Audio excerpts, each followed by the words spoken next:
কারিমের মজলিস স্থাপন করা হয়, সেই মজলিসটা আর মানুষের আঙ্গিনা থাকে না, কোনো খেলার মাঠ থাকে না, সেই মজলিসটা জান্নাতের বাগিচায় রূপান্তরিত হয়ে যায়। সকল বলি আলহামদুলিল্লাহ।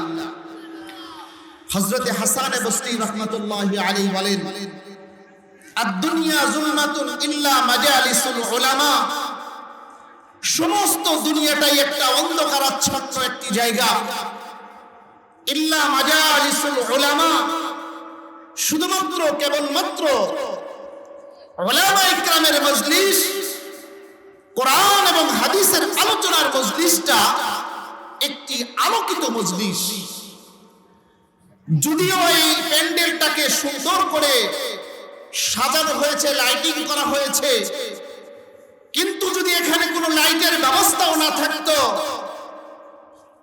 তাহলে হযরতে হাসান বসরি রাহমাতুল্লাহি আলাইহির ভাষা অনুযায়ী, তার বক্তব্য অনুযায়ী এই মজলিসটা একটি আলোকিত মজলিস কিনা? কি বলেন আপনারা? আদ-দুনিয়া যুলমাতুন ইল্লা মাজালিসুল উলামা, সমস্ত দুনিয়াটাই একটি অন্ধকারাচ্ছন্ন। ইল্লা মাজালিসুল উলামা, শুধুমাত্র উলামায়ে কিরামের মজলিস, কোরআন এবং হাদিসের আলোচনার মজলিস, সেই মজলিসটা একটি আলোকিত মজলিস। সেই আলোকিত মজলিসে যেই সকল মানুষগুলো একত্রিত হবে, যেই সকল মানুষগুলো সেই মজলিসের মধ্যে জামায়াত হবে, সেই মজলিসগুলোর জামায়াতকৃত মানুষের সম্পর্কে আল্লাহর নবী, বিশ্ব নবী জনাবে মুহাম্মদ রাসূলুল্লাহ সাল্লাল্লাহু আলাইহি ওয়াসাল্লাম বলেন, যে সকল মানুষগুলো কোরআন এবং হাদিস শোনার জন্য ব্যবসা বাণিজ্য, চাকরি বাকরি, নিজের শ্রম মায়া সব কিছু ত্যাগ করে শুধুমাত্র কোরআন এবং হাদিসের মহব্বত আর ভালোবাসায় একত্রিত হলো, আবার কোরআন এবং হাদিসের মহব্বতে এই মজলিস থেকে বিচ্ছিন্ন হয়ে গেল, আল্লাহর নবী বলেন, গুফিরা লাহু মা তাকদ্দামা মিন যামবি, ওই সকল মানুষগুলোর পিছনের সমস্ত গুনাহগুলোকে আল্লাহ রাব্বুল আলামিন মাফ করে দিবেন। চিল্লায়ে বলে আলহামদুলিল্লাহ। সম্মানিত উপস্থিতি, মাইকের আওয়াজ দূর দূরান্ত পর্যন্ত পৌঁছে। অনেক মানুষ আমরা মনে করতেছি যে মাইকের আওয়াজ তো এখানে শোনা যাচ্ছে, তাহলে আমরা এখানে বসে শ্রবণ করি।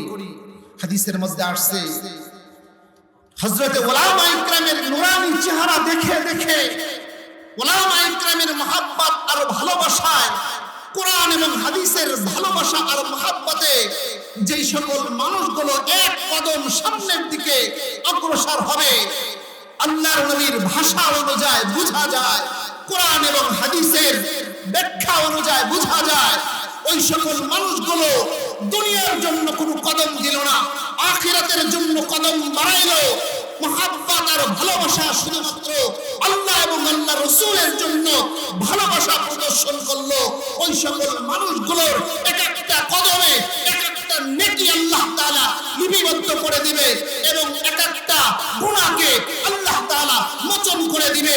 আল্লাহর নবী, বিশ্ব নবী জনাবে মুহাম্মদ রাসূলুল্লাহ সাল্লাল্লাহু আলাইহি ওয়াসাল্লাম বলেন, ওই সকল মানুষগুলোর ওই গুনাহগুলোকে নেকি দিয়ে ভরপুর করে দিবেন। সুবহানাল্লাহ। সম্মানিত উপস্থিতি, আমি আপনাদের সামনে সূরাতুল আল ইমরানের 30 নম্বর আয়াত আমি আপনাদের সামনে তেলাওয়াত করেছি এবং আল্লাহর নবী, বিশ্ব নবী জনাবে মুহাম্মদ রাসূলুল্লাহ সাল্লাল্লাহু আলাইহি ওয়াসাল্লামের অসংখ্য হাদিসে মুবারাকা থেকে ছোট্ট একখানা হাদিস আপনাদের সামনে আমি তেলাওয়াত করেছি। তেলাওয়াতকৃত আয়াত এবং হাদিসকে সামনে রেখে সংক্ষিপ্ত আকার অল্প সময় কিছু দ্বীনি কথা এই হাদিস এবং আলোচনাকে, হাদিস এবং আয়াতকে সামনে রেখে করা হবে। আমরা ধৈর্য ধারণ করে অল্প সময় শ্রবণ করব। আল্লাহ পাক আমাদের সকলকে তৌফিক দান করুন। সকলে বলি আমিন। সম্মানিত উপস্থিতি, আল্লাহ রাব্বুল আলামিন কোরআন কারীমের এই আয়াতের মধ্যে বলেন, কুল হে নবী, আল্লাহ তাআলা কোরআন কারীম নাজিল করেছেন আমার আগে হযরতুল আল্লাহ হযরত মাওলানা মেরাজুল ইসলাম সাহেব দামাত বরকাতুহুল আলিয়া অত্যন্ত গুরুত্বপূর্ণ আলোচনা করতেছিলেন কোরআন এবং হাদিসের উপরে, কোরআনের আজমতের উপরে আলোচনা করতেছিলেন। কোরআনে কারীম এমন একটি গ্রন্থ, এমন একটি কিতাব, যেই কিতাব সম্পর্কে আল্লাহ তাআলা বলেন কিতাবুন আনজালনাহু ইলাইকা লিতুখরিজান নাসা মিনাল যুলুমাতি ইলান নূর। সুবহানাল্লাহ। কোরআনে কারীম এমন একটি গ্রন্থ, কোরআনে কারীম এমন একটি কিতাব, যেই কিতাব মানুষকে অন্ধকার থেকে আলোর দিকে নিয়ে যায়, মানুষদেরকে গুমরাহ থেকে আলোর দিশা দেখায় দেয়, মানুষদেরকে হিদায়াতের রাস্তা প্রদর্শন করে দেয়। মানুষের ভিতরে গুমরাহির যত অন্ধকারাচ্ছন্ন থাকুক না কেন, কোরআন এর আলো যদি তার ভিতরে অনুপ্রবেশ করে, কোরআনের লেশ মাত্রাও যদি তার ভিতরে থাকে, তাহলে এক সময় হলেও সেই ব্যক্তি হিদায়াতের রাস্তা পেয়ে যাবে। কিতাবুন আনজালনাহু ইলাইকা লিতুখরিজান নাসা মিনাল যুলুমাতি ইলান নূর। কোরআনে কারীম এমন একটি গ্রন্থ, কোরআনে কারীম এমন একটি কিতাব, যেই কিতাবের মাধ্যমে আল্লাহ তাআলা মানুষদেরকে গুমরাহের রাস্তা থেকে, মানুষদেরকে অন্ধকারাচ্ছন্ন থেকে আলোর রাস্তা দিয়ে আসে, আলোর রাস্তা প্রদর্শন করে, আলোর রাস্তার মধ্যে নিয়ে আসে। এই জন্য আজকের গার্মেন্টস শ্রমিক ভাইদেরকে আমি স্বাগতম জানাই। যেই সকল ভাইদের অর্থ ব্যয় করে, যেই সকল ভাইদের মেধা ব্যয় করে, যেই সমস্ত উলামা ইকরামের চেষ্টা প্রচেষ্টার মাধ্যমে আজকে কোরআন এবং হাদিসের আলোচনা শোনার মজমা কায়েম করেছে, আল্লাহ রাব্বুল আলামিন বলেন কোরআন এমন একটি গ্রন্থ, যেই গ্রন্থ মানুষদেরকে আলোর দিশা দেখা দেয়। কোরআনে কারীম এমন একটি কিতাব, সূরাতুল বাকারার শুরুতে আল্লাহ রাব্বুল আলামিন বলেন আলিফ লাম মিম যালিকাল কিতাবু লা রাইবা ফীহি। কোরআনে কারীম এমন একটি গ্রন্থ, এমন একটি কিতাব, যেই কিতাবের ভিতরে কোনো সন্দেহ না আছে। চিল্লায়ে বলেন কোরআনে কারীমের মধ্যে কোনো সন্দেহ আছে? কোরআনে কারীমের মধ্যে কোনো সন্দেহ নাই। কোরআনে কারীম পৃথিবীর ভিতরে যত কিতাব আছে, সমস্ত কিতাবের লেখক, সমস্ত কিতাবের রাইটার, সমস্ত কিতাবের শুরুতে তার ভূমিকার সূচনাতে লিপিবদ্ধ করে দেয়, আমার এই ভলিউমের মধ্যে, আমার এই লেখনী বইয়ের মধ্যে যদি কোনো ভুল ভ্রান্তি পাওয়া যায়, আমাকে মেহেরবানি করে অবগত করবে। পরবর্তী সংস্কারের মধ্যে সেটাকে শুদ্ধ করে দেওয়া হবে, সেটাকে সংস্কার করে দেওয়া হবে। আর কোরআন কারীম এমন একটি গ্রন্থ, কোরআন কারীম এমন একটি কিতাব, যেই কিতাবের শুরুতে আল্লাহ রাব্বুল আলামিন নিজে বলেন যালিকাল কিতাবু লা রাইবা ফীহি। এমন একটি কিতাব, যেই কিতাবের মধ্যে কোনো সন্দেহ না আছে। কোরআন কারীমের মধ্যে কোনো সন্দেহ নাই। কোরআনে কারীমের মজলিসে যেই মানুষগুলো আসবে, ওই মানুষগুলো হিদায়াতের রাস্তা পেয়ে যাবে। কি বলেন, পাবে না? কোরআনে কারীমের আলোর দিকে যে যাবে, সে আলো পেয়ে যাবে। যেই ব্যক্তি নিজের কাছে আলো আছে, সে অন্যকে পথ প্রদর্শন করাতে পারবে। যার কাছে আলো নাই, যে নিজেই অন্ধকারাচ্ছন্নের মধ্যে নিমজ্জিত আছে, সে কখনোই মানুষকে আলোর দিশা দেখাতে পারবে না। এই জন্য সম্মানিত উপস্থিতি, সম্মানিত এলাকাবাসী, এখনো যারা আমরা এই দিক সেদিক ঘোরাফেরা করছি, অতি তাড়াতাড়ি আমরা এই জান্নাতের বাগিচার মধ্যে এসে যাই। আল্লাহ পাক আমাদের সকলকে তৌফিক দান করুক, সকলে বলি আমিন। আল্লাহ রাব্বুল আলামিন কোরআনে কারীমের সূরাতুল আল ইমরানের 30 নম্বর আয়াতের মধ্যে আল্লাহ তাআলা বলেন কুল ইন কুনতুম তুহিব্বুনাল্লাহা ফাত্তাবিউনি ইউহিব্বুকুমুল্লাহ। হে নবী, আপনি আপনার উম্মতকে জানিয়ে দেন, কুল ইন কুনতুম তুহিব্বুনাল্লাহা ফাত্তাবিউনি ইউহিব্বুকুমুল্লাহ। হে নবী, আপনি আপনার উম্মতকে জানিয়ে দেন, কেউ যদি আল্লাহকে ভালোবাসতে চায়, আল্লাহকে মহব্বত করতে চায়, সেজন্য ফাত্তাবিউনি, আপনার অনুসরণ করে, আপনার অনুকরণ করে, আপনার ইত্তেবা অনুযায়ী চলে, আপনার দেখানো পথের উপরে জীবন যাপন করে। তাহলে এবার আসুন, আল্লাহকে ভালোবাসতে চাই না এরকম কোন মানুষ আছে? কি বলেন? আমরা যারা এখানে আছি আর আমরা যারা এখানে নাই, একজন সুস্থ সজ্ঞান ভালো মন্দ সবকিছু বুঝে এমন কোন মানুষকে যদি প্রশ্ন করা হয় আপনি কি আল্লাহকে ভালোবাসতে চান, তাহলে সে অকপটে বলে দিবে অবশ্যই 100% সত্য, আমি আল্লাহকে ভালোবাসতে চাই, তাই না? আমাদের দেশে অনেক মানুষ আছে বড় বড় চুল রাখে, শরীরের মধ্যে লাল একটা কাপড় পরিধান করে, পরনেও লাল কাপড়, মাথার মধ্যেও লাল কাপড়, পুরা শরীরটাই লাল কাপড়। এমন এক ব্যক্তিকে যদি জিজ্ঞাসা করেন, ভাই আপনি কি এই সূরত ধরছেন কেন, এই আকৃতি কেন অবলম্বন করেছেন, সে বলবে যে আমি আল্লাহকে ভালোবাসতে চাই, তাই না? সকলেরই দাবি আল্লাহকে ভালোবাসতে চাই, সকলেরই চিন্তা চেতনা আল্লাহকে ভালোবাসতে চাই। যারা অগ্নি পূজারী তারাও বলে আমরা স্রষ্টাকে ভালোবাসি, যারা মুশরিক তারাও বলে আমরা স্রষ্টাকে ভালোবাসি। তাহলে সকলের পৃথিবীর সকল মানুষের দাবি হলো আমরা আল্লাহকে ভালোবাসতে চাই। কিন্তু আল্লাহর নবী বিশ্ব নবী জনাবে মুহাম্মদুর রাসূলুল্লাহ সাল্লাল্লাহু আলাইহি ওয়াসাল্লামকে সম্বোধন করে আল্লাহ পাক বলেন, হে নবী আপনি আপনার উম্মতকে জানায়া দেন, কেউ যদি আল্লাহকে ভালোবাসতে চায়, আল্লাহকে ভালোবাসতে হলে তার একটি নির্দিষ্ট কাজের ভিতরে থাকতে হবে, নির্দিষ্ট পথের ভিতরে থাকতে হবে। কেউ যদি নিজে মুখে মুখে দাবি করে আমি আল্লাহকে ভালোবাসি, তাহলে তার এই দাবিটা সত্যের উপরে থাকবে না। থাকবে কি বলেন? ফাত্তাবিউনি। কেউ যদি আল্লাহকে ভালোবাসতে চায়, আল্লাহ বলেন কেউ যদি আমাকে ভালোবাসতে চাও তাহলে নবীকে ভালোবাসো, নবীর মহাব্বত আর ভালোবাসা তার অন্তরের ভিতরে থাকতে হবে। ফাত্তাবিউনি ইউহিব্বুকুমুল্লাহ। নবীর যদি অনুসরণ করো তাহলে তোমার লাভ কি হবে? ইউহিব্বুকুমুল্লাহ, আল্লাহ তোমাকে ভালোবাসবে। তুমি যদি আল্লাহকে ভালোবাসতে চাও তাহলে নবীর অনুসরণ করো, নবীর আদর্শ অনুযায়ী জীবন যাপন করো, নবীর সুন্নতির উপরে জীবন যাপন করো। তুমি নবীর দেখানো পথের উপরে পরিচালিত হও, নবীর সব কিছু আনেওয়ালা সুন্নতের ইত্তেবাকারী হয়ে যাও। তাহলে তোমার জন্য কি লাভ হবে? তোমার জন্য দুইটা লাভ। একটা লাভ হলো ইউহিব্বুকুমুল্লাহ, আল্লাহ তোমাকে ভালোবাসবে। আল্লাহ যদি আমাদেরকে ভালোবাসে, আমাদের আর কোনো চিন্তা আছে? কি বলেন? আর কোনো চিন্তা আছে?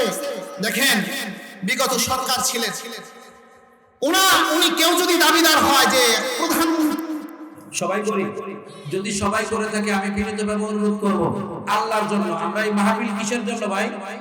ভাই কথা বলেন, কিসের জন্য? আল্লাহর জন্য। যদি মাহফিল এসেই থাকে, আল্লাহ যদি এনেই থাকে, হাজারো মানুষ এই স্টার্টিং গার্মেন্টসে কত হাজার শ্রমিক আছে? কথা কয় না, কয় হাজার? 5,000। এরা আশেপাশেই ভাড়া থাকে, কত তাই না? সব এখানে 5,000 লোক আছে না? 5,000 লোক নাই। আল্লাহ যাদেরকে পছন্দ করেছে তারা এখানে আসতে পেরেছে। আর এই প্যান্ডেলটা দুনিয়ার কোনো গতানুগতিক কোনো প্যান্ডেল না, কোনো মজমা না, এটা জান্নাতের বাগান। তো জান্নাতের বাগানে যারা জান্নাতি মানুষ তারাই তো বসে, কি কথা ঠিক কিনা? তাহলে সেক্ষেত্রে আমরা জান্নাতি, কথা বলে না? আমরা কারা? জান্নাতি। যারা বসতে পারে না তারা জান্নাতে যেতে চায় না, এবং জান্নাতি না তারা স্বীকার করতেছে, কথা বলে না? সত্য না মিথ্যা? এখন আমরা জান্নাতি যারা দাঁড়ায় আছি হতে চাই কিনা? যদি হতে চাই তাহলে আল্লাহর জন্য। কার জন্য? আল্লাহর জন্য আমরা আধা ঘন্টা সময় দিতে পারবো না? কারা কারা পারবো? যদি দাঁড়ানো ভাই আছে যারা, তারা যদি পারে, আমি জোর করবো না, আমি জোর করবো না। যদি মনে করে আল্লাহর জন্য হতে পারে এই বসাটা কাল কিয়ামতের ময়দানে নাজাতের ওসিলা, কি কথা বলেন না কেন? হতে পারেন কিয়ামতের ময়দানে নাজাতে। আচ্ছা, আমরা যে মাহফিলটা করতেছি বা আসছি, উদ্দেশ্য কি? জান্নাতে যাওয়া। কোরআন হাদিস শুনবো, বলবো, তদুপরি আমল করবো, জান্নাতে যাব। কি কথা ঠিক কিনা? যত আলেম আলোচনা করেছে, যত নসিহত করছে, সবই তো জান্নাতের দিকে, না অন্য কোনো দিকে? তাহলে আমরা যদি জান্নাতের দিকে এসেই থাকি, জান্নাতের জন্যই যদি হয়ে থাকে, আল্লাহর জন্যই যদি হয়ে থাকে, আমি অনুরোধ করব একদম বিনীতভাবে, সবই নয়, এর সাথে আমি অনুরোধ করব মেহেরবানি করে আল্লাহর জন্য আমরা একটু প্যান্ডেলের ভিতরে বসে। এরপর আমি আর বলবো না। আর এরপরেও যদি দাঁড়ায় থাকে তাহলে বোঝা গেল মূলত ও পানি খরচ করে নাই। কথা কয় না? কি করে নাই? পানি খরচ করে নাই। পানি খরচ যদি করে তাহলে তো পরিষ্কার আছে, বসতে সমস্যা নাই। পানি খরচ না করলে মাইকে যেতে পারে, যার কারণে দাঁড়াই থাকে। কথা হয় না? কথা হয় না? কথা হয় না? বাস্তবতা কিনা? আল্লাহর জন্য আমি এই কথা বলার পরে যে বসতে পারে নাই, তার ইমানের ভিতরে খাতরা আছে। আল্লাহু আকবার, কসম, ইমানের ভিতরে খাতরা আছে। কারণ এই মাহফিলটা দুনিয়ার কোনো গতানুগতিক কোনো মাহফিল না, আল্লাহ এবং আল্লাহর রাসূলের কোরআন এবং সুন্নাহর আলোচনার মাহফিল। জান্নাতের প্যান্ডেলে বসতে চাই না, সুযোগ পাইয়া এর মতো নালায়েক নাখান্দা কপাল পোড়া পরিণাম পর জাহান্নাম। এখন আমরা জান্নাতে যেতে চাই না জাহান্নামে যেতে চাই? আমরা যারা জান্নাতে যেতে চাই, তাহলে আমাদের করণীয় কি? আমাদের হুকুম মানতে হবে কার? আর যদি বলেন কার? চতুর্দিক থেকে ষড়যন্ত্র চলতেছে, চলতেছে না? চলতেছে না? চতুর্দিক থেকে এখনো ষড়যন্ত্র। আপনার কি মনে হয় 5ই আগস্ট স্বাধীন হয়ে গেছেন?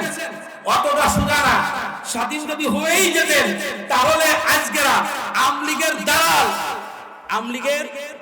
দালাল ফারুকি, মুস্তাফা সরওয়ার ফারুকি, এটা আমলিগের দালাল না? আমলিগের দালাল। অথচ সেই ব্যক্তি আজকে উপদেষ্টা, যে ছাত্র বৈষম্য বিরোধী আন্দোলনে যে বিরোধিতা করেছে ছাত্রদের, অথচ সে আজকেরা কি উপদেষ্টা। ষড়যন্ত্র আছে না নাই? এই দেশের যে 1700 উপরে ছাত্র আহত হলো, হত্যা হলো, জীবন দিল, যাদের জীবনের বিনিময়ে আজকে আমরা স্বাধীন পেলাম, ফ্যাসিস্টদেরকে তাড়াতে সক্ষম হলাম, তাদের রক্তের সাথে আজকে যারা এই ফারুকের উপদেষ্টা রাখছে, তারাই রক্তের সাথে গাদ্দারি বেঈমানি করেছে। কথা ঠিক কিনা? আর যারা বেঈমানি করেছে, আফ্রিকার যেমন জায়গা হয় নাই, তাদেরকেও বাংলার জমিনে এই বেঈমানদের কোনো জায়গা হবে না। কথা ঠিক কিনা? সম্মানিত হাজিরিন, কথা বলার আগেই, আলোচনা শুরু করার আগে এই কথাগুলো বলার প্রয়োজন মনে করছি, কারণ এই প্যান্ডেল, এত সুন্দর প্যান্ডেল, জান্নাতের বাগান, আমরা আমাদের পজিশন বুঝতে চাই। কথা কয় না? আমাদের পজিশন যে কোন জায়গায়, এইটাই আমরা বুঝি না। আমরা পজিশনের জন্য একটা পদ, আমি এই এলাকার একটা পদ, আশুলিয়া থানার পদ সভাপতি নেওয়ার জন্য কোটি কোটি টাকা খরচ করে পজিশন 1 বছরের জন্য কমিটিতে আমি সভাপতি হওয়ার জন্য খরচ করি। কি কথা ঠিক কিনা? সময় কতটুক? কথা কয় না? ভালো করে বুঝেন, সময় কতটুক? 1 বছর। 1 বছরের জন্য আমার পজিশন ঠিক রাখতে হবে। এই পজিশন ঠিক রাখার জন্য 1 কোটি টাকা খরচ করেছি পদের জন্য, সময় মাত্র 1 বছর। আমার কবরে থাকতে হবে কতদিন? কমপক্ষে 40,000 বছর। ওলামায়ে কেরাম বলেন কমপক্ষে 40,000 বছর। আমার কবরের পজিশনটা কেমন হবে এইটা কখনো আমি চিন্তা করি না। বলে আমার মতো বোকা, আমার মতো নালায়েক, আমার মতো গাধা আল্লাহর জমিনে আর একটাও না। বিশ্ব সুন্দরী প্রতিযোগিতা হয় না? আচ্ছা, একটা মহিলা কি বারবার বিশ্ব সুন্দরী হয় না? একবার হয়। বছরে কয়বার হয়? একবার। পরবর্তী বছরে কি বিশ্ব সুন্দরী হয়? বিশ্ব সুন্দরী হওয়ার জন্য যত প্রকার মালিশ পালিশ করা দরকার সব করে। পরবর্তী বছরে আর হয় না, কারণ কি? তখন তার চামড়া টাইট থাকে না, ঢিলা হয় না। হয় না? কথা বলেন, ঢিলা হয় না? হয় না? তখন তার পজিশন থাকে। কিন্তু ইমানদার মুমিন মুত্তাকির পজিশন আগেও ছিল, এখন আছে, কিয়ামত পর্যন্ত, কিয়ামতের পরেও থাকবে। কি কথা ঠিক কি না? যদি তুমি মুমিন হও, আমরা সবাই সফলতা চাই না? চাই না? কারা কারা সফলতা চায়? জোরে বলেন। আচ্ছা, সফলতা কিসে হয়? টাকা পয়সায়, পদ পদবিতে, ক্ষমতায়? ক্ষমতায় হয় না। যদি ক্ষমতায় হতো শেখ হাসিনা পলাইতো না। কি কথা ঠিক কি? পজিশন ক্ষমতায় হয় না, টাকায় হয় না, অর্থে হয় না, বাড়িতে হয় না, গাড়িতে হয় না। পজিশন তৈরি হয় ইমানের মেহনতে, ইমানের বলে, বলিয়ার হলে। কথা ঠিক কি না? আহমদ শফি সাহেব দুনিয়ার থেকে বিদায় নিয়ে চলে গেছে। কি কথা ঠিক কি না? কিন্তু তার উত্তরসূরিরা আছে না নাই? শাপলা চত্বর থেকে তাদেরকে গুলি করে বিভিন্ন কায়দায় যাদেরকে সরাই দেওয়া হয়েছিল, সেই শাপলা চত্বরের আহমদ সাহেবের অনুসারীরা এখনো বাংলার জমিনে আছে না নাই? কিন্তু যারা দিয়েছিল তারা নাই, কথা কয় না। যারা দিয়েছিল, এই ফারুকি বলেছিল, এই মোস্তফা সরোয়ার ফারুকি জাতীয় উপদেষ্টা, যেই ছাত্ররা জীবন দিল, যেই আল্লামা দেলোয়ার হোসেন সাইদি এই দেশের জন্য, ইমানের জন্য যেই ব্যক্তি শাহাদাত বরণ করলো, তাকে হত্যা করা হয়েছে, তাকে ইঞ্জেকশন দিয়ে এই সরকার ক্ষমতার বহরে টিকে থাকার জন্য তারা আজকেরা শেষ পর্যন্ত তাকে মৃত্যুবরণ করাইছে, কথা ঠিক কিনা? আর সেই রক্তের সাথে বেঈমানি করে যারা আজকে এই সরোয়ার ফারুকিকে উপদেষ্টা বানাইছে, শুনে রাখো, বঙ্গোপসাগরে নিক্ষিপ্ত হবে, বাংলা জনগণ তোমাদেরকে ছাড়বে না, কথা ঠিক কিনা? কথা ঠিক কিনা? কথা ঠিক কিনা?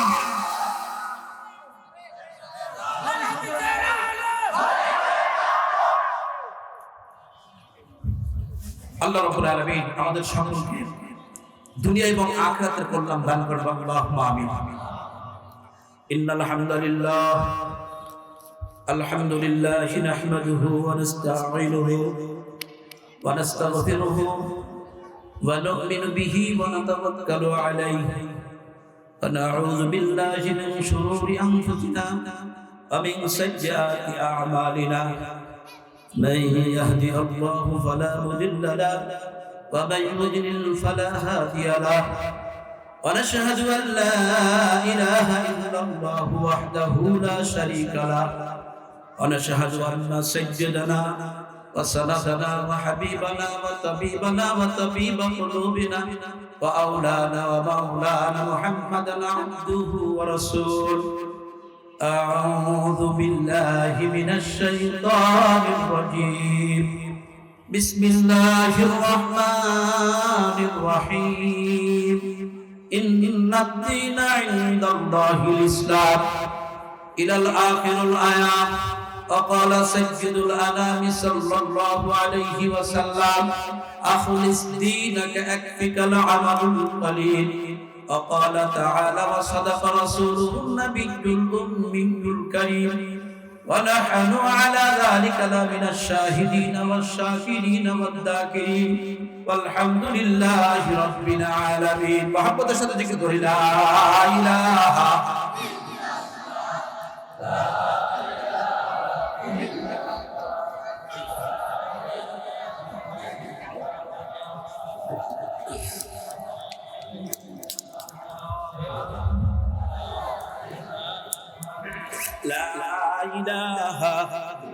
জবান খুলে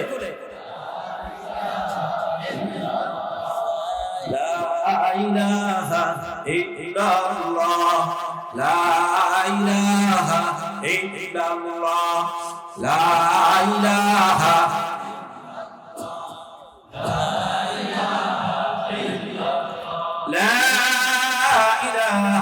ইল্লাল্লাহ মুহাম্মাদুর রাসূলুল্লাহ সাল্লাল্লাহু আলাইহি ওয়াসাল্লাম।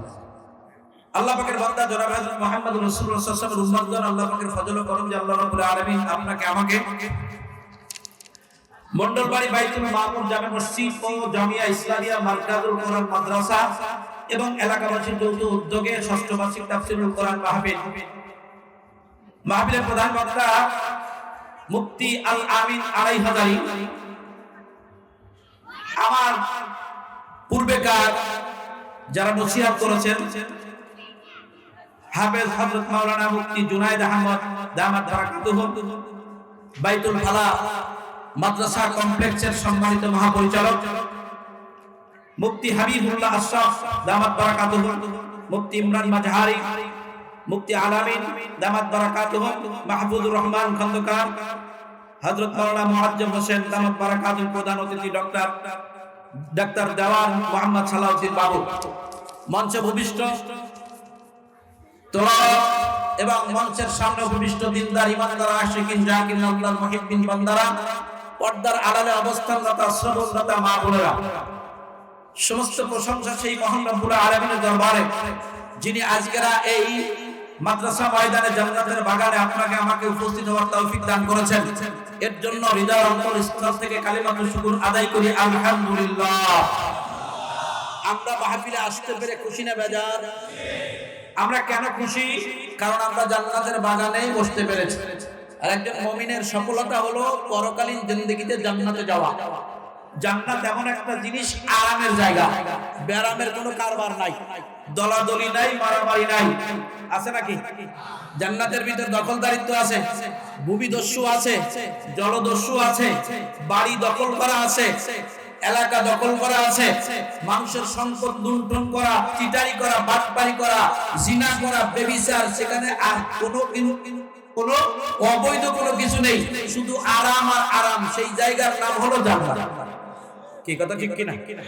আজকের মেহনত, আমাদের কষ্ট, আমাদের মুজাহাদা, আমাদের চাওয়া, আমাদের চিৎকার, আমাদের স্লোগান, মূল মাকসাদ হলো জান্নাতে যাওয়া। কি কথা ঠিক কিনা? এখন জান্নাতে যেতে গেলে হুকুম মানতে হবে কার? জমিন কার? আরো যারা বলেন জমিন কার? জমিন আল্লাহ। জমিন আল্লাহর জমিনে আপনি আর আমি বান্দা। কার বান্দা? আল্লাহর বান্দা। তাহলে আপনাকে আমাকে কার বিধান, কার কথা মতো, কার নীতি আদর্শে, কার ডিরেকশন, কার গাইডলাইনে চলতে হবে? যারা বলেন এখন চলতেছি না, চলতেছি না, চলার জন্য যারা চেষ্টা করতেছে তাদের জবান বন্ধ করে দেওয়ার জন্য দীর্ঘ 16টি বছর এদেশে বিভিন্ন জায়গায় মাহফিল হতে দেওয়া হয় না। কথা বলেন না কেন? শুধু তাই না, ওলামায়ে কেরাম ওয়াজ করতে যাওয়ার কারণে, হক কথা বলার কারণে জিহ্বা কেটে দেওয়া হয়েছে। এরকম ঘটনা আছে না নাই? অথচ এই দেশ স্বাধীন, জমিন আল্লাহ, জমিন আল্লাহ। আল্লাহর জমিনে আল্লাহর কথা বলবে। জবান কার? আপনার আমার জবান কে দিয়েছেন? আল্লাহর দিয়া জবাব দিয়ে আল্লাহর কথা বলবে, অথচ বলতে দেয় না। কারণটা কি? উদ্দেশ্য কি? কারণ হলো যদি উলামায়ে কিরাম থাকে তাহলে তাদের যে নীল নকশা, ক্ষমতা চিরস্থায়ী করা, এইটা বাস্তবায়ন হবে না। যার কারণে উলামায়ে কিরামের জবান বন্ধরা তাদেরকে মিসমার করে দেওয়া, শেষ করে দেওয়ার সুদূর পরিকল্পনা। কি কথা ঠিক কিনা? কেন এটা কেন করবে? করার কারণটা কি? আমরা একটু পিছনে যাই, আমরা একটু ইতিহাসের পিছনে যাই। হযরত মূসা পয়গম্বর, তার সময় সবথেকে বড় দাজ্জাল কাফের ছিল কে? ফিরাউন। ফিরাউন তো ফিরাউন যখন বলল যে হামান, আমার তো ক্ষুধা হতে মনে চায়। কি হতে মনে চায়? ক্ষুধা হতে মনে চায়। বলে কেন ক্ষুধা হতে মনে চায়? বলে ক্ষুধার অনেক দাম। ক্ষুধার দাম আছে না নাই? তো ক্ষুধা বলে যে খবরদার এই কথা বলো না, যদি বলো তাহলে আহলে আলেমরা একত্রিত হয়ে তোমার বিরুদ্ধে ফতোয়া দেবে, কুফরের ফতোয়া দিলে তোমার কেউ খোদা বলে মানবে না। তো এই কথা বলার পর সে ভয় পাইছে। কথা কয় না? ভয় পাইছে না? পাইছে না? মাঝে মধ্যে যখন শাপলা চত্বর কায়েম হলো তখন শেখ হাসিনা ভয় পাইলো না? পাইলো না? কথা কয় না? কি পরিমাণ ভয় পাইছে। ভয় পাওয়ার পরে সে কি কাজটা করছে, এই আলোচনা বুঝলেই এই আলোচনাটা বুঝবে। ফিরাউন যখন বলল কিছুদিন হয়ে গেছে, গত হয়ে গেছে, হামানকে ডাক দিয়ে বলে কাম ইয়ার হামান, এদিকে আসো। বলে কি? বলে আমার তো মনে চাই ক্ষুধা হতে। বলে তুমি যদি ক্ষুধা হতেই চাও তাহলে তোমাকে একটা কাজ করতে হবে। বলে কি? বলে এই দেশে যত আলেম আছে, আহলে আলেম, এদেরকে জবাই করে দিতে হবে। এদেরকে, কথা বুঝেন কিন্তু, এদেরকে কি করতে হবে? জবাই করে দিতে হবে। বলে এদেরকে জবাই করতে হবে কেন?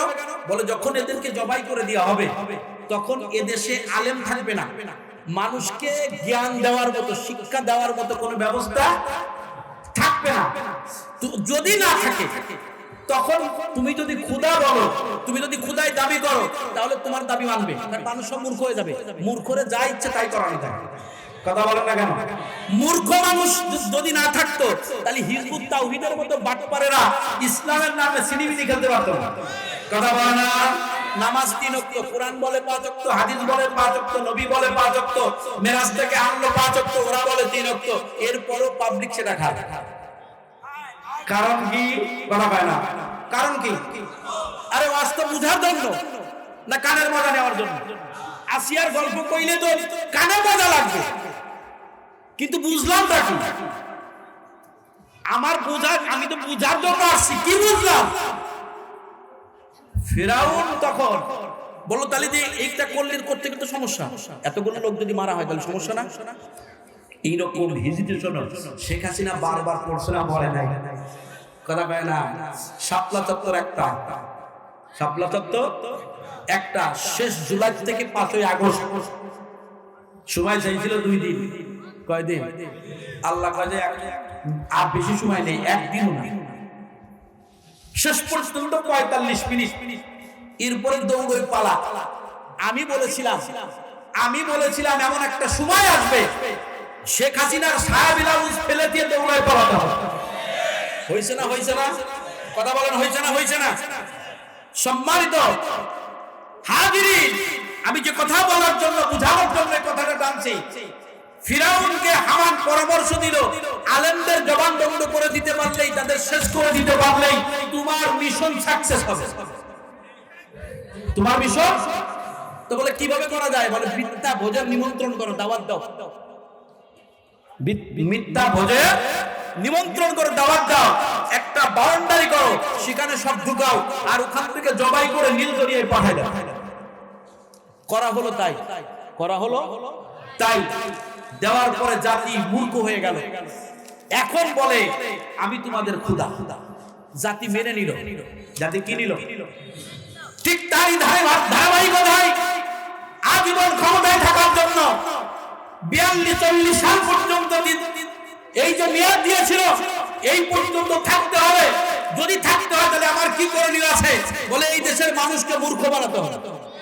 এই জন্য অটো পাসের ব্যবস্থা। কথা বলে না? এই জন্য কিসের ব্যবস্থা? অটো পাসের ব্যবস্থা। শুধু তাই না, শিক্ষানীতির ভিতরে দেবদেবীর লেখা, দেবদেবীর জীবন কাহিনী দিয়ে এদেশের মুসলমানের ঈমান নষ্ট করার জন্য বিভিন্ন ধরনের সর্বপ্রথম শিক্ষানীতির উপরে তারা বিভিন্ন পরিকল্পনা করেছে। কথা ঠিক কিনা? কিন্তু শেষ পর্যন্ত আল্লাহ কিছু ইমানদার মুত্তাকি থাকার কারণে, তাদের স্লোগান নাই তাকবীরের দলিল কারণে শেষ পর্যন্ত পালাতে বাধ্য হয়েছে। কথা ঠিক কিনা? অতএব পরিষ্কার ভাষায় বলে দিতে চাই, তোমরাও যারা নতুন ষড়যন্ত্রে লিপ্ত, যারা আমেরিকা, বিভিন্ন দেশের যুক্তরাজ্য যাই বলো না কেন, তাদের এজেন্ডা বাস্তবায়ন করার জন্য এই নাস্তিক, এই ফারুকের মতো নাস্তিককে আজকে তোমরা যেখানে বসাইছো, তোমরা এটা ধরে রাখতে পারবে না। আন্দোলন শুরু হয়েছে, সব ওই সংগঠন আজকে ছাত্র আন্দোলন আবার শুরু করে দিতে ডাক দিয়েছে, এই নাস্তিককে খেদানোর জন্য, পথ থেকে অবসান করার জন্য। যদি আরেকটা ডাক দেয়, আরেকটা যদি পারো 5ই আগস্ট তৈরি করতে হয়, কেন করা তৈরি আছি, কেন করা তৈরি আছি, কেন করা তৈরি আছি।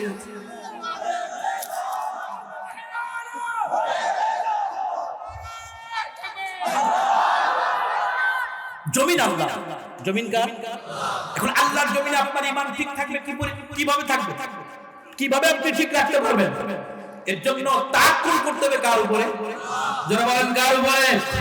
আপনার আমার তো তাওয়াক্কুল আল্লাহর উপরে নাই। আপনার আমার তাওয়াক্কুল তো নেতার উপরে। কিন্তু এমন কিছু মানুষ আল্লাহ নবী হাতে গড়ে তৈরি করেছেন, যারা তাওয়াক্কুল আল্লাহর উপরে করেছে। আর তারা তাওয়াক্কুল আল্লাহর উপরে করার কারণে সীমিত সংখ্যক মানুষ নিয়ে জিহাদের ময়দানে দাঁড়াইছেন, আর সেই জিহাদে বিজয়ী অর্জন করেছেন। আল্লাযীনা জাহাদু ফীনা লানাহদিয়ান্নাহুম সুবুলানা। তোমাদেরকে বিজয়ী দান করা হবে। কি করা হবে? তোমরা যদি আল্লাহর জমিন, আল্লাহর দ্বীন কায়েম করার জন্য আল্লাহর রাস্তায় দাঁড় হয়ে যাও, তোমাদের বিজয় ঠেকানোর মতো কোনো ক্ষমতা পৃথিবীর কোনো পরাশক্তি নাই। ঈমান ঠিক রাখার জন্য আপনাকে তাওয়াক্কুল, সবর, ইস্তেকামাত থাকতে হবে। হুযায়ফা রাদিয়াল্লাহু তাআলা আনহুর ভিতরে ছিল। যখন হুযায়ফা রাদিয়াল্লাহু তাআলা হিরাক্লিয়াসের কাছে দাওয়াত নিয়ে যান, তখন তার পরনে ছিল ছিঁড়া মুড়া কাপড়, আর মাজায় যে বেল ছিল সেটা আছে গাছের বাকল। কি ছিল? গাছের বাকল। এখন অনেকে বলে না, হুজুররা আপনাদের এই জুব্বা গায়ে দিয়ে রাষ্ট্র পরিচালনা করতে পারবেন না। বলে না, বলে না। আফগানিস্তানের, এই বেটা, আমি তোমাকে বলি আফগানিস্তানের দিকে তাকাও, প্রধানমন্ত্রীর গায়ে টাই শুট না, পাগড়ি, টুপি, লম্বা জামা। জোরে বলেন না কেন? পাগড়ি টুপি লম্বা জামা দিয়ে বর্তমানে ক্ষমতা পরিচালনা করতেছে। পৃথিবীর মানচিত্রে আফগানিস্তান 22 বছর রক্তক্ষরণ করার পরে, অল্প সময়ের ভিতরে ক্ষমতা পাওয়ার পরে আজকে তারা ভালো অবস্থানে না খারাপ অবস্থানে? জোরে বলেন। ভালো অবস্থানে। তারা কি দিয়ে রাষ্ট্র পরিচালনা করে? কমিউনিজম, সোশ্যালিজম না আল্লাহর কোরআন? জোরে বলেন। তাহলে বোঝা গেল 1450 বছর আগে রাসূল কোরআন দিয়ে রাষ্ট্র পরিচালনা করার কারণে মদিনায় শান্তি ছিল, সোনার মদিনা ছিল। কথা বলে না? বর্তমানে আফগান কোরআন দিয়ে রাষ্ট্র পরিচালনা করার কারণে আফগানিস্তানের অবস্থা ভালো হয়েছে না খারাপ হয়েছে? তাহলে কোরআন দিয়ে রাষ্ট্র পরিচালনা করলে ভালো হয়, মন্দ হয় না? কথা হয় না? যদি তাই হয় তাহলে বাংলার জমিন যদি আইন সংসদে কোরআন দিয়ে যদি বাংলাদেশ পরিচালনা করা হয় তাহলে চোর থাকবে না। কথা হয় না? এই কামালের মতো, স্বরাষ্ট্রমন্ত্রীর মতো বাটপার প্রত্যেক দিন 1.5 কোটি টাকা ইনকাম করার মতো সুযোগ না থাকবে না। কথা ঠিক কিনা? কোরআন যদি দিয়ে রাষ্ট্র পরিচালনা করলে বৈষম্য থাকবে না। কোরআন দিয়ে রাষ্ট্র পরিচালনা করলে চিটার বাটপার থাকবে না। কোরআন দিয়ে রাষ্ট্র পরিচালনা করলে এই দেশ বারবার শোষণদের, জালিমদের হাতে যাবে না। কথা ঠিক কিনা? কোরআনই পারে একমাত্র বৈষম্য ঠেকাতে, প্রত্যেক মানুষের নিরবিচ্ছিন্নভাবে তার নিজের অধিকার ফিরিয়ে দিতে একমাত্র কোরআন পারে। কোরআন ছাড়া আর কেউ পারে না। কারণ যত মতবাদ দিয়ে করেছে সেখানে তাদের স্বার্থ বাস্তবায়ন করতে গেছে, কিন্তু কোরআনের ভিতরে কোনো স্বার্থ নেই। সবাই সমান, আমির উম্মাহ সবাই বাদশা, প্রজা মন্ত্রী সবাই কি সমান। এই বৈষম্য তৈরি যখন কোরআন দিয়ে করা হয় নাই তখন বৈষম্য তৈরি হয়েছে, যার কারণে মাদ্রাসার ছাত্ররা আজকেরা বিসিএস পরীক্ষা দিতে পারে না। কথা কয় না? কিন্তু ব্রেনিয়ান আছে না নাই মাদ্রাসার ছাত্রদের? কওমি মাদ্রাসার ছাত্ররা, আলিয়া মাদ্রাসার ছাত্ররা আজকে তাদের যে মেধা, আজকে ভার্সিটিতে এবারে পরীক্ষায় প্রথম স্থান অধিকার করেছে। কথা বলেন না কেন? আর এরা যারা মাদ্রাসা শিক্ষা বন্ধ করতে চায় এরা ডাব্বা মারছে। যদি বলা হয় এদেশের স্বাধীনতা দিবসকে কোন দিন স্বাধীনতা দিবস, তুমি আওয়ামী লীগ করো, যদি বলা হয় শেখ মুজিবের মৃত্যু দিবস কোনটা, বলে যদি যারা বিএনপি ছাত্র দল করে তাদেরকে যদি জিজ্ঞেস করা হয় শহীদ প্রেসিডেন্ট জিয়াউর রহমানের মৃত্যুবার্ষিকী কবে, তার জন্ম কবে, এরা বলতে পারে না। কথা পারে না? পারে। কথা ঠিক কিনা? কেন পারে না? হিংসার কারণে। বাস্তব শিক্ষা, মৌলিক শিক্ষা, কোরআনী শিক্ষা বন্ধ করার ষড়যন্ত্রে এরাই বেঁধে উঠেছে। কথা ঠিক কিনা? অতএব কোরআনী শিক্ষা বন্ধ করা যাবে। এই মাদ্রাসা আস্তে আস্তে মোমবাতির মতো জ্বলতেছে, মোমবাতির মতো জ্বলতেছে। আল্লাহ বলে তোমরা চাইলেই মোমবাতির আলোকে ফু দিয়ে নিভিয়ে দিতে পারবে না, এ ক্ষমতা তোমাদের নেই। কারণ মোমবাতির ইসলামের বাতি আমি আল্লাহ নিজে জ্বালাইছি। ইসলামের বাতি কে জ্বালাইছেন? হুযায়ফা রাদিয়াল্লাহু তাআলা আনহু। ইমানদার আছে, ক্ষমতা তার কত, এটা বোঝানোর জন্য এই কথাটা বলা। হুযায়ফা রাদিয়াল্লাহু হিরাক্লিয়াসের কাছে দাওয়াত নিয়ে গেছে, তার যে ঘোড়া, ঘোড়াও সাহাবা ইকরামের মহব্বত আর ভালোবাসা কি পরিমাণ ছিল। রাসূলের মহব্বত আর ভালোবাসা এই পরিমাণ ছিল। হযরতে আব্দুল্লাহ আল্লাহর নবীর হাতে কালিমা পড়ে মুসলমান হয়ে গেছে। কাফেরদের সেনাপতি, কাফেরদের ঘরে থেকে হযরতে আব্দুল্লাহ, উজ্জা নাম ছিল, উজ্জা কালিমা পড়ে মুসলমান হয়ে গেছে। মুসলমান হয়ে যখন বাড়িতে গেছে, বাড়িতে যাওয়ার পরে আব্দুল্লাহর বাবা আগে ইন্তেকাল করেছে, চাচার অধীনে লালন পালন হয়, লালিত পালিত হয়। চাচা ডাক দিয়ে বলে, ও আব্দুল্লাহ, ও উজ্জা, আমি শুনলাম তুমি নাকি মুহাম্মাদের কালিমা পড়ে মুসলমান হয়ে গেছে। তুমি যদি মুসলমান হয়ে থাকো আর যদি মুহাম্মাদের কালিমা না ছাড়ো তাহলে তুমি আমার বাড়ি ছেড়ে দেবে। এবার উজ্জা বলতেছে, আমি বাড়ি ছেড়ে দেবো, এটা আমার কোনো কিছুই আসে যায় না, বাড়ি ছেড়ে দেবো, তার কি হলো, আমার মুহাম্মাদের দরবার ছাড়তে পারবে না। সম্মানিত উপস্থিতি, মুহাম্মাদের ভালোবাসা কি পরিমাণ ছিল, বাড়ি ছাড়তে রাজি, মুহাম্মাদের ভালোবাসা ছাড়তে রাজি না। আজকে আমাদের বিবিকে খুশি করার জন্য দাড়ি চাচতে রাজি, দাড়ি রাখতে রাজি না। আমরা রাসূলের মহব্বত দাবিদার। এবার উজ্জা বলতেছে ঠিক আছে বাড়ি ছেড়ে দিলাম। উজ্জা যখন রাসূলের দিকে, রাসূলের বাড়ির দিকে রওনা করেছে, উজ্জার চাচা ডেকে বলে, ও উজ্জা, তুমি বাড়ি থেকে বের হয়ে যাবা, তোমার পরনে যেই কাপড় পোশাক রয়েছে সব কিছু তো আমি আমার দেওয়া, আমার তোমার চাচার দেওয়া কাপড় চোপড় সব কিছু খুলে চলে যাও। উজ্জা বলতেছে কাপড় চোপড় সব খুলে দিয়েছে, পরনের লুঙ্গিটা রয়েছে, এবার লুঙ্গি পরে রওনা দিবে। এবার চাচা বলে যে পরনের লুঙ্গিটাও আমার টাকার দেওয়া, লুঙ্গিটাও টাকার দেওয়া। এবার উজ্জা চোখ বন্ধ করে চিন্তা করতেছে কিয়ামতের ময়দানে যদি আল্লাহ জিজ্ঞাসা করে, ও উজ্জা, তোমার অন্তরের ভিতরে আমার রাসূলের মহব্বত বেশি ছিল না তোমার পরনের লুঙ্গির মহব্বত বেশি ছিল? এবার উজ্জা কাপড় ছেড়ে দিয়ে উলঙ্গ হয়ে মায়ের দরজার কাছে বলতেছে, মা, আমাকে একখানা চাদরের ব্যবস্থা করে দাও, আমি লজ্জায় স্থান আবৃত্তি করে আমার মহব্বতের মানুষ রাসূলের দরবারে চলে যাব। রাসূলের দরবারে চলে গেছে উজ্জা কনকনে শীতের ভিতরে, নিজের লজ্জা স্থান আবৃত্তি করে উজ্জা রাসূলের দরজার কাছে দাঁড়িয়ে রয়েছে। রাসূলের দরজার কাছে দাঁড়িয়ে রয়েছে। গভীর রজনীতে রাসূল হুজরার দরজা খুলে দেখে মানুষের মতো দেখা যায়, ছায়া নড়াচড়া করে। জিজ্ঞাসা করলো, মান হুয়া, কে তুমি? এবার উজ্জা বলে, আনা আব্দুল্লাহ। রাসূল বলেন, কোন আব্দুল্লাহ তুমি? এবার উজ্জা বলে, আমার নাম ছিল উজ্জা, আমি ইসলাম ধর্ম গ্রহণ করার কারণে ইয়া রাসূলুল্লাহ আপনি আমার নাম আব্দুল্লাহ রেখেছেন। রাসূল বলেন, আব্দুল্লাহ না ধনী পরিবারের ছিল, প্রতিদিন আমার দরবারে আসতো, নতুন নতুন পোশাক পরিধান করে, চেঞ্জ করে, উন্নত মানের পোশাক পরে আসতো। আল্লাহ তাআলা আমাদের সকলকে রাসূলের মহব্বত আর ভালোবাসা আনয়ন করার তৌফিক দান করুন। ওয়া আখির দাওয়ানা আলহামদুলিল্লাহি রাব্বিল আলামিন।